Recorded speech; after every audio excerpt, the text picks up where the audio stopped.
ترى كنت تعرف قصة تحريم التماثيل في الإسلام والصور المجسمة؟ وهنا ممكن يجيلك تساؤل مشروع، إزاي أنا بقول الصور المجسمة حرام والفيديو ده فيه صور وبتتكلم كمان؟ والجواب إن شاء الله في آخر الحلقة.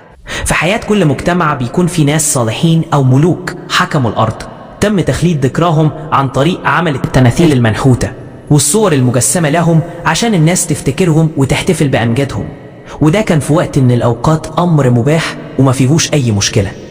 المشكلة ظهرت بعد ما عدت فترات زمنية على رحيلهم وجيل ورا جيل، وهوب جالك ناس من كتر ما سمعوا عن أمجاد الناس اللي اتعملها التماثيل دي بدأوا يقدسوها، ووصل الأمر لأنهم عبدوها وبدأوا يتباركوا بيها ويروحوا يزوروها ويدعوها من دون الله.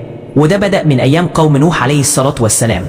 ومع مرور الزمن بقى اللي عنده طلب أو أمنية يروح للتماثيل ويطلب منها. اللي متجوزش يقولوا له ده إله الزواج ادعوه يسهل لك أمر زواجك، واللي مراته ما بتخلفش يقولوا له ده إله التكاثر روح ادعي له يرزقك بعيل. طبعا ممكن تقول لي ده كان زمان ودلوقتي مفيش الكلام ده.